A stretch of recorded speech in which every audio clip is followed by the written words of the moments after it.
Attention music lovers, you're about to dive into the Long Island Sound where we explore the wellspring of talent that's out there. Hey, let's get to it. Hey, I just sat down with the Cinelli Brothers, Marco and Alessandro. They're from the UK, originally from Italy.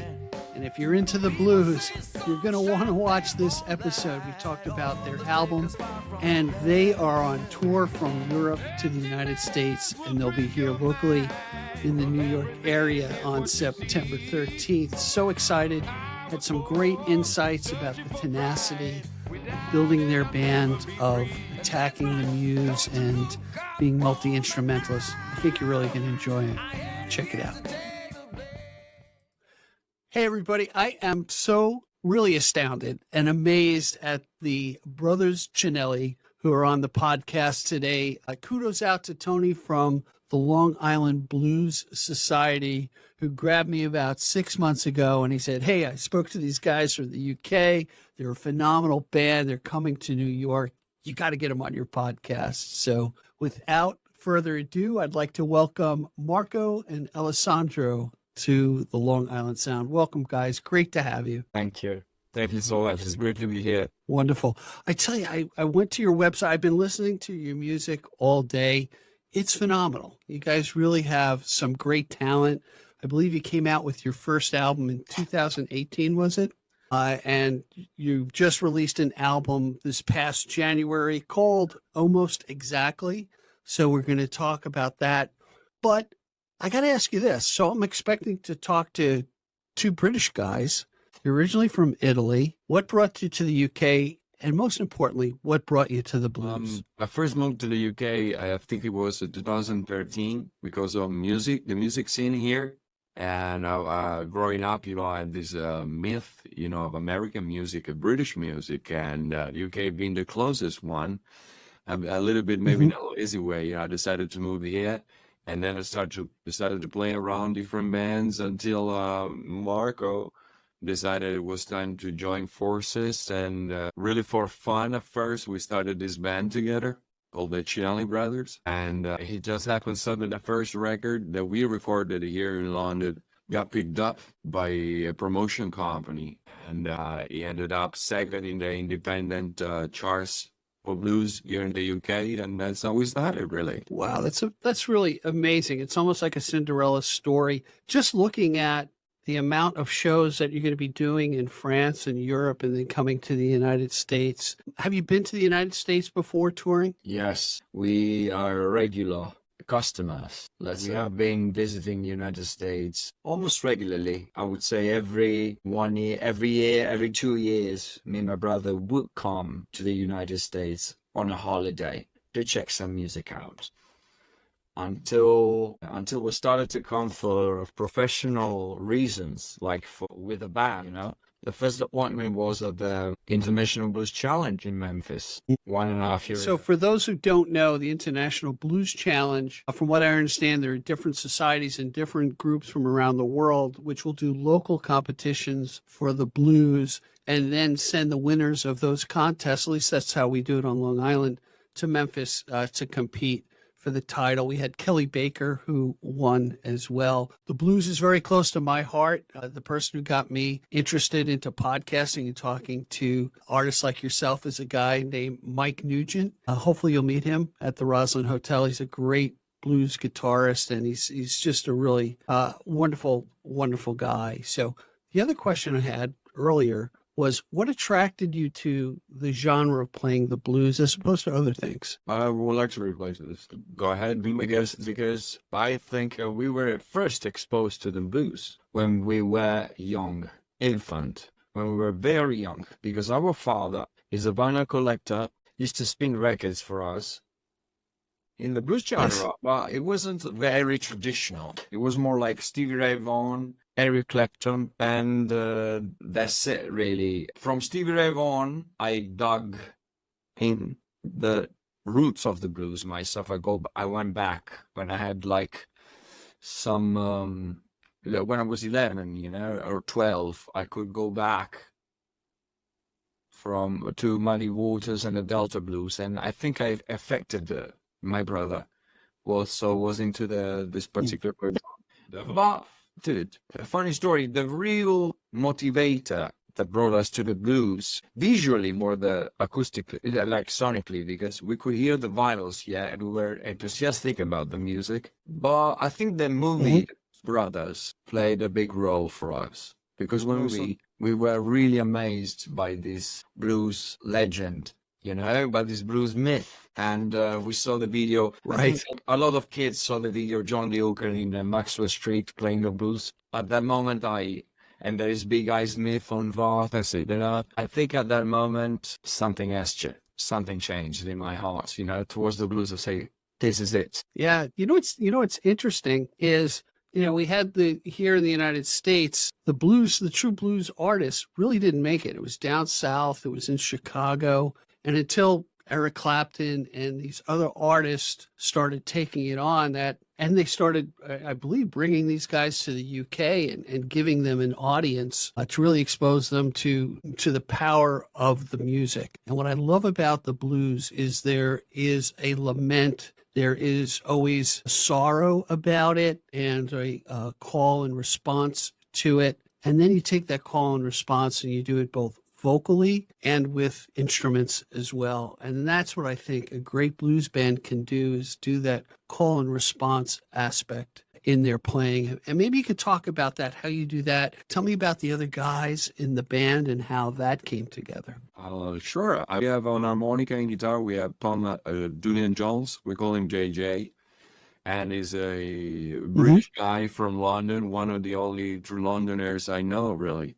Born and raised in this town. And he's a great harmonica player. And me and him, we go back together about 10, 12 years, because we used to jam together in a couple of joints here in town. And that's how I know him. And I remember when Marco said, we need somebody for the band. It would be great, somebody that can sing as well. I said, I know this guy. He plays harmonica, and he also plays guitar, and he sings very well. And so we invited him over to do a little jam with us. And I think we played Kindy. Marco said, can you play Kindy? Okay. I was saying, yeah. And he killed it. He nailed it on the harmonica. And I saw my brother, eyes the light. And I said, you're in. And that's how we started with JJ. And then 2.5 years ago, we had the first bass player of the band decided to change his life after the pandemic. He needed a break from what he was doing. To do something else. So we started to go back on tour, and we needed a bass player. And again, since we had it, we thought, was somebody that can play more than just one instrument. We knew this guy from Paris, Steven, and we knew that he was a great guitar player. And he got in touch with us during the auditions time, and he said, I would like to come and do an audition for you guys on bass. And, me and my brother both thought, you're such a great guitar player. Why you want to come on tour with us on bass? I got to stick to that for a while at least, at least like a year. And then he was like, no, I really want to do it. So we did a gig with him. It sounded great. And 3 days later, we were in Spain. And since then, we never really stopped. It's been 3 years and a half, and we're on the road pretty much. What's interesting about that, Alessandro, is a lot of times it's twisted the other way around. That was my experience. I was a guitar player who had to be convinced to pick up the bass because they needed some bottom in the group. And it's interesting that it's Steve Geary, right? Stephen Geary? Yes. Am I pronouncing his name right? Yeah. That switched it around, so I think that's really cool. Hey guys, let's just do this. Let's just take a quick break. I want to talk about the impact of COVID and what it had on you, and then talk about what you have going on in the future. So hang with us, everybody. We'll be right back. The Long Island Sound is here to help you connect with local artists. Follow us on Instagram for the latest up-to-date podcast episodes, and also to connect with your local artists and their upcoming shows. Hey, everybody. We're with the Cinelli Brothers. We're having a great time. Two fellows originally from Italy, settled in the UK, and they are on their way. Let me tell you, just looking at the amount of dates that they have both in Europe and coming to the United States, and locally, we'll see them at the Roslyn Hotel at My Father's Place. Hey guys, I just want to touch base. I don't know if they told you about My Father's Place and Epi Epstein? Did they fill you in on that yet? Not much. I know it's a great. Well, I'm gonna prepare you. Okay. Okay. So Epi Epstein is and I'm gonna say it, a curmudgeon. And Epi had a place called My Father's Place in Roslyn on the North Shore of Long Island, where a lot of famous people played before they were famous. One of them being Bruce Springsteen. And Epi has been very tied into the music scene. His place was sold, and he ended up regurgitating or bringing it back at the Roslyn Hotel, calling it My Father's Place. So it really is a hub on Long Island for people to gather, and he has a great reputation of bringing only the best acts out. So it's a big deal that, at least for me, that you're going to be playing at My Father's Place. So just a note on that. One of the questions I had for you, what was the impact of the quarantine and COVID, one, on the band, and two, on your music, if any? Well, Marco? yes, quickly after knowing that it wasn't a tragedy, because all the world was still, we took advantage on the pandemic, like we used the time off. I think the best quality of the Cinelli Brothers today, we have to say thanks to the 2 days break that we had. Because me personally, I had the time to go back to study keyboards. I had never ever played keyboards live before pandemic. I didn't know what Hammond organ was. I didn't know what piano chords were. And I really stepped in and bought me a Hammond organ on these 2 years, and I ripped it. Really, like I studied every day for hours until I said, when we are out of here, I want to play some keyboards live as well as guitar. And my brother went study some bass, some singing, whatever instrument was available in the house. We used to jam daily, on a daily basis. And Great. yes, we weren't afraid of catching the virus in between band members. So I used to invite the guys over, and we used to jam, compose songs, work on our sound. And I said, the first thing we do when we are out of here, we will take it all. I said to the boys, like, I want to play everywhere. I want to say yes to everything. I want to come before everybody else. Nice. Because that's the chance we have to propel ourselves out. And that's what we did. We were loaded. We were charged positively. And as soon as they say, you can play live, we went. We went, and we never stopped. End of the story. Yeah, I could see that from your calendar for sure. What I find so interesting, I had a friend, Steve, who was a percussionist, a drummer, and when he went to university, he said, yeah, we had to learn all the percussion instruments, and including the piano. And I'm like, I didn't equate the piano or the keys being a percussion instrument, which it is because it's hammering on strings, so that's interesting. So you are multi-instrumentalist, correct? Yes. So let me ask you this. Would you say Steve is, as far as the vocalist, is he the front man, or do you kind of share it like the band did here in the United States, where there was no one particular person? I would say that the band doesn't really have a specific front man in the classic or standard meaning of it. This is Alessandro speaking, by the way. We like to think, me and my brother, we like to think that each member of the band has a 25% responsibility on the show. Okay. We all share the leading role to a certain degree. Of course, because of the way we are set it up on stage and necessities that we have while performing. We have Marco visually at the center, also because he sings more song than everybody else. So we got Marco maybe being the closest one to a front man. But the truth is that everybody sings. Everybody they do have their moment to shine through, to lead sing and to do solos and going from guitar to bass to keyboard. And it's a proper band, it's just some guys backing up another guy. That's excellent. Excellent.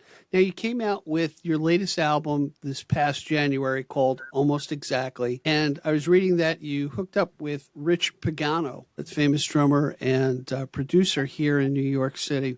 Tell me about how that relationship came about. In picking a producer, has he worked with you on previous things, or how did that relationship start that you chose him? It's Marco here, and we met Rich Pagano after the success of the International Blues Challenge. I say success because we were a second place winner.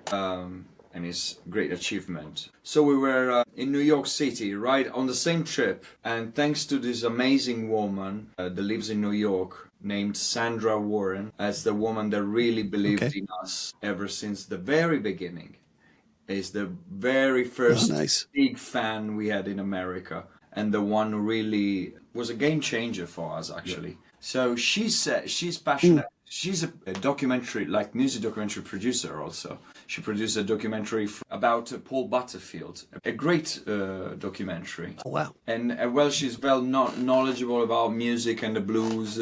Anyway, a great critic, if you allow me, like someone who really knows the music and the blues, knows about bands. So she suggested, why don't you meet Rich Pagano, because you're looking for a recording studio and a producer in the United States.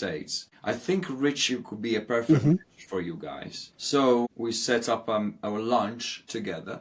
He came, and indeed it was a match. You know, it was exactly what we were looking for. We were speaking. After 10 minutes, we were just speaking about music and reference and this and that, and we got like fiery about it. We started to say, yeah, and this, listen to this, and what about the Beatles? You know? And we all danced on the table at the end of the day. That is a great story. There's nothing like having a mentor or what I would call a booster, somebody who believes in you and gives you that encouragement, because you can be, as a band or an artist, kind of encapsulated, wondering, and you can have a fan base, but having that person that has the connections and really loves what you do to say, hey, I got to introduce you to him, to her. Those little twists or turns in your career, as you will look back, will be, man, if that didn't happen, I don't know where we would be with that. So that's a great story. And Rich Pagano, by the way, is a very accomplished producer. He's produced shows here in New York City for Michael J. Fox and the Parkinson's charity, is among other things. Just so everybody knows, look in the description. You'll find ways to get in touch with everybody and find their music if you want to take a deeper dive into the people that we're talking about. And I'm in the same way. I love talking to people about music, about documentaries. I work with a studio called LGC Studios here on Long Island, and they've done a couple of documentaries that are going to be on public television, hopefully in 2025. So you'll be hearing more of that as we go. In fact, I think that's an episode coming up. But it's fun talking about music, especially when people are enthused about it. And so we don't get away from the music. Instead of just talking about the music, we're going to, in a few moments, hear the song Prayer. Guys, tell me a little bit about who wrote it, how it came about, and then we'll have our audience listen to it. Sure. The song Prayer, it came from Marco originally, because we were chosen to represent UK for the International Blues Challenge in Memphis, and we knew we only had a very short set to give our best shot and to do something that would represent the band or what the band was capable of at the, to the best degree. And then he came out with this idea with something that has a bluesanza in it, but it comes from gospel, where there's a lot of vocal harmonies, where the story is entwined, and each member sings a little story. They combined, and then we rejoin all together on the chorus of the song. So we wrote, he came out with the idea, and then we wrote the lyrics all together, specifically for the challenge in Memphis. And the song, I think, is still one of my favorite personally, and it was a big success. And when we presented it to Rich, he definitely wanted to include it in the record. We knew it was a strong tune, and we're so happy it's there today. And I hope that everybody that is listening right now will enjoy it as much as I do, and I did regarding it. Wonderful. So without further ado, let's listen to Prayer. We'll be right back after the song. Hang with us, everybody. Before we let you hear the song, we decided to switch things up here on the Long Island Sound. We're all about supporting the artist. So we're going to give you a preview of the song.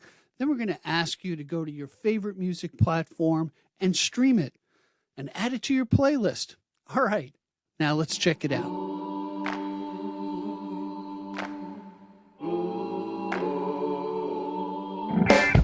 In the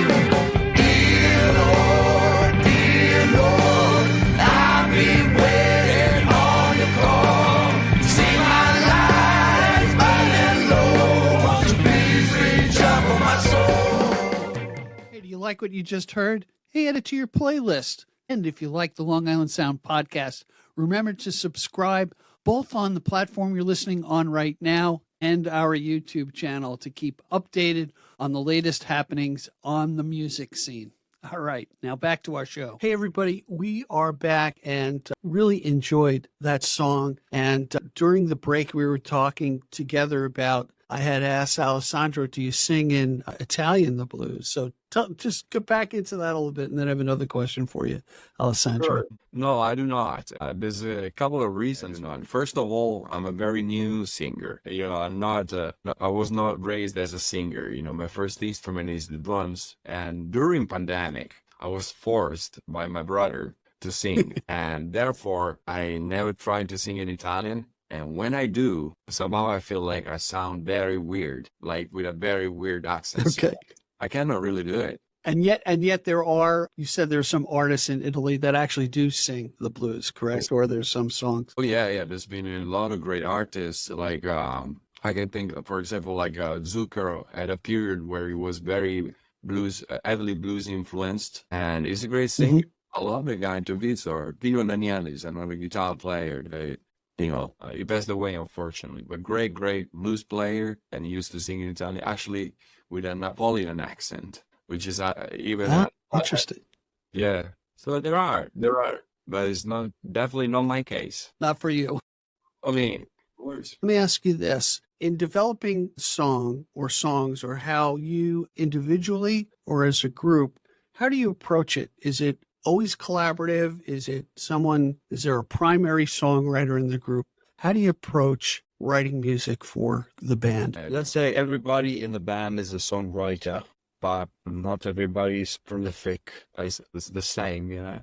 Everybody can write songs. Sure. Everybody in the band can be capable to write a song starting from the melody or starting from the lyrics. Personally, since I was coordinating all this songwriting process for the band, I decided that it was a time to just collaborate a lot, to be more efficient, and also because it's a phase of my life where I like to write with other people, and I think I'm perfectly capable of bouncing back information and translating to something new and not be attached to my personal ideas. I'm ready to let go a lot. And it's a mature approach in everything. I think the moment is right. So I welcome the guys to write songs, and whether sometimes there is a need of a little trick in the song or a need of collaboration and we finish the song together. But other times they write songs and the song is outstanding and it's amazing and doesn't need anything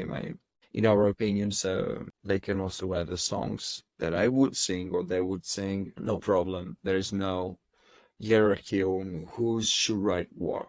We're all very happy and free. Yeah, by the way, that's not common. Sometimes personalities and dominance can play a role in a band. I know solo artists that are pretty headstrong about how they've put a particular song together, and over time they allow the collaborative effort sometimes to come in, but not always. Let me ask you this, Marco and Alessandro, who would you say separately if you had to pick one artist, who would you say, you know what, that person, I heard that person, and that's why I got into music? Marco, who is it for you? B.B. King. Marco, B.B. King? Yes. Okay, great. Yeah. And Alessandro? Yeah, it's not an easy question, but I have to say James. I didn't say this was gonna be an easy. I didn't say this was gonna be an easy interview. I'm gonna give you the tough ones now. You're making us sweat. Yes, I would say James Brown for me. Really? Yeah. Interesting. Yeah, as a drummer, I think he had a huge influence on me. Well, I tell you, I did not get the chance to see B.B. King. Obviously, I've seen him on television, and just a very interesting life. There is, by the way, a restaurant in Memphis called BB King's. It's a very long, and they have just some phenomenal players in that place. And I had a boss who lived in Germantown, just outside of Memphis, and we'd go to BB King's and go on Beale Street, and it was just a great happening for music. You just walk down the street and someone's playing the blues out of every window and door that's open to a bar. So it's a great town. A lot of history. So let me ask you this, another question. Do you guys have a favorite cover song that you like to do as a band? In other words, when you're just knocking around, getting warmed up, is there one particular song that you gravitate towards? I love this cover. I love this song from Muddy Waters called Champagne and Reefer, just because it sums up for me all the Chicago blues. It's just ridiculously deep and dark and gutsy and everything. I don't think I would cover it very well because it's hard to top Muddy Waters, man. But I like the idea of being able to pick up from the giant and make it mine. I like this idea. That's nice. How about you, Alessandro? Well, that's definitely a great track, and I love it too. But there's others that I dig very much. There's another one is Lonesome in My Bedroom is called. And used by Luther, the name Boy Johnson, right? Yeah. And he does this version live, and it's a slow blues, but it's really got it all. It's got the guitar playing, the drumming is on point, the harmonica is on point, the singing is on point. And I don't know why, but for some reason, when sometimes we play live on a good night, where we feel very inspired, and we play, we have a good sound on stage, I feel like we can really, I don't know, it lifts me as a player. I feel like after this song, I can play better throughout the show, Oh, that's nice. So what I'm going to do is I'm going to put links, probably some Spotify links to those two songs so our audience can have a reference point of what we're talking about. Hey, I'd like to talk about the other song that you brought to the table, Make It Through the Night. Tell us about that. Who wrote that? And then we'll have our audience have a listen. I wrote it with him, with Marco and Alessandro wrote it, and with another guy, an actual American guy from Memphis, a very songwriter, but has been also my vocal coach and friend for the past 2 years. Big shout to Mr. Mike Dorman. Hopefully he's going to listen to this podcast. Wonderful. Yeah. I've decided to pick this song because I think it really is very representative for the band, what the band can do. It is a dark song, it's a sort of trip, and the lyrics explain the reason of this trip. It's a journey through the break of the night, basically, till the dawn, and the journey of a guy who's probably slobbering drunk. I leave this to the listener to judge what they see, imagine out of the lyrics, And Steve, I'm the same way, Marco. I always like to leave it to the audience's interpretation so they can make the song their own, for sure. Well, the song starts with whiskey's flowing and my step is slowing, so you get a picture. Yeah. And but the idea is the guy is getting more drunk and drunk as thoughts come to his mind, and he's and he's definitely in a place where it's very swampy, close to the water, maybe a bit dodgy, and the guy is came to birth to commit something stupid almost, but he making it through the night is his mission. Just the most simple thing for everybody. It's just like sleep it over, like from night to day, you make it through the night. But for him, it's the most difficult thing right now. It's the only thing the only aim he's got left, For whatever reason, he's on the edge, and he's making it through the night. So the music is tribal. The music is like dramatic almost, There's harmonic and a slide guitar, very distorted sound and rocky, heavy, and also a big up for the performance of Steve, who's lead singing on this track. Because he really gets into the character, and I don't know, I think he's very, and we join him harmonizing a sort of answer for this sentence. We say making it through the night as a big, when you have ghosts or like thoughts in your mind that really reminds you what to do or what not to do, and it's always there. You hear voices in your head. We have the voices in the head of the main character, singing, making it through the night, Nice. And there's participation of all four of us singing. It's the only song on the record where I'm actually soloing on electric guitar. This is also important, so I'm very attached to the song for this reason. And I think it just sounds phenomenal. I think Rich Pagano did an amazing job in the mixing. I cannot wait to hear your commentaries, guys, to all the people listening tonight. So that's it. Here for you, making it. Yeah, Marco, you painted a good picture. And what I liked about your description, you're drawing, without even hearing the song yet, you're drawing me into the song to find the elements that you're talking about. So, hey, everybody, let's listen to Making It Through the Night, and we'll be right back after the song. Stick with us. Hey, before we go to the song, we decided to switch things up here on the podcast. You know, we're all about supporting the artist. So we're going to give you a preview of the song, and then we're going to ask you to go to your favorite music platform and stream the artist contents and add them to your playlist. All right, now let's check it out.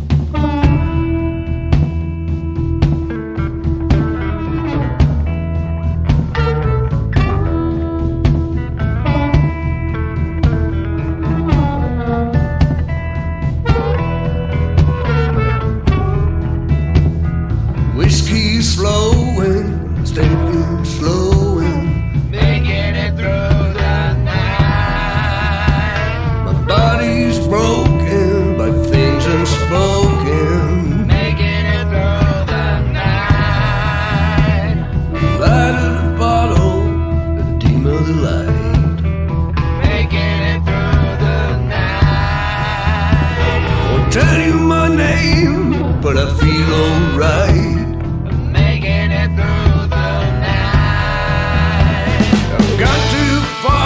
Got a smile on my face, took my last shot, got nothing to change.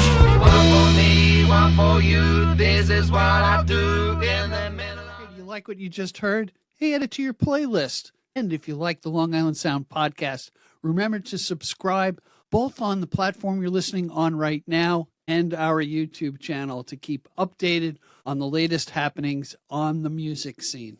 All right, now back to our show. And hey, everybody, we are back. What a great conversation, or great insights, and what a great song that is.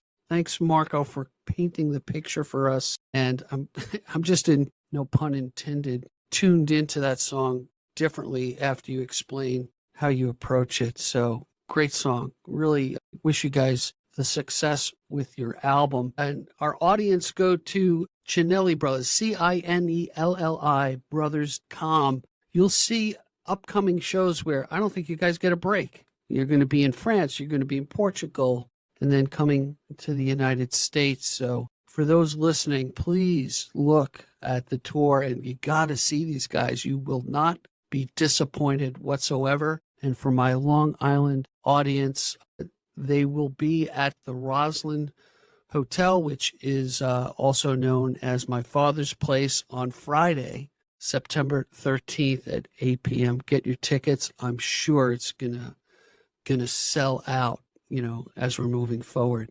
Guys, where do you what are your hopes and dreams? What do you wish for as a band? Marco or Alessandro? I can reply to this. This is Alessandro again speaking, and there's a lot of things we wish for as musicians, and as a hectic and eclectic musician in a way, me and my brother. So I think things from that go to like the possibility or the chance to write a great song, something that is recognized as an amazing song for us, for ourselves, of course, also by other people. Mm-hmm. And then the possibility to do this live, as long as we can manage to, we are performers at the core, and we love playing live. So I hope and I wish that we can do this until, until I can drum, 80, 90, maybe, who knows? And to see the world and to build a sort of legacy, pass on the torch that finally inspired us throughout our life, and pass it on to the next generation. That would be worth a lifetime. Well said. Well said. You know what I'm pulling from our interview and our time spent to here, one, I really appreciate the tenacity that you focused your efforts into your music and other instruments during COVID. You took something that was very difficult and you made something of it. So kudos to you for doing that. I'm going to ask you this question, though. It appears that you guys are hardworking guys. You've got a tight band together. You have great music in a genre that I personally love very much. If there were three things, if I was a new artist coming up to you, I write my own music, what would you say are the 3 things that I should focus on in order to have a happy, joyful life as a full-time musician? Just follow your instincts. Tough. If you have one. Follow your instincts. Yes. If you have a strong instinct, you are more likely to have a vision later on and follow that. Follow your instinct above anybody's judgment for above it all. Second of all, look out for simple things that makes you happy, not big things that will make you happy. I mean, don't look for fame or money, but look for the simplicity of playing a live show in an intimate room with people who really appreciate what you do, because this is the success. The success is nothing else. Success means your successful fulfillment of what the ultimate goal of making music is. All the rest is accessory. Of course, money can be precious and good, and fame is good, but if you don't enjoy the simple things, you are more likely to crack along the way, because the route is long and hard and you need to be always on point. Third, always be nice, always be loving, never treat anybody bad, or even the people starting from people who work with you, and give all their talents to support you, and you support each other. The crowd, never insult the crowd, like always be gentle and kind, They are not necessarily all there with giving the attention you claim, so to speak. Be gentle and let people have their time to get into your world with their own time, Don't force anything. Even when the time is hard and you really want to send people to hell in the most Italian way, just remember, in a genuine way, just remember to be nice. Because if you be nice, people is nice to you. That's a universal rule. Agreed. Well said. Well said. Well, the one thing my experience in speaking to so many artists and musicians, one, the fact that you create, you bring joy to the world, and you bring healing as well. And you create an event that is in a moment of time, but yet is very everlasting. So I'm really looking forward to dive further into your music. Guys, I really appreciate the time, and I look forward to your tour here in the United States and seeing you at my father's place. Thank you so much for being on the Long Island Sound podcast. Thank you, Steve. It was an absolute pleasure, and we enjoyed our time very, very much. And I hope that people that are listening did the same. All right, boys. All right, be well. Safe travels. Thank you for joining us today. I appreciate the time you spent with us. Please subscribe and comment, and visit us at gigdestiny.com. Till next time, be generous with your joy, keep your spirits high, and let the music take you on a journey. Be well. Peace.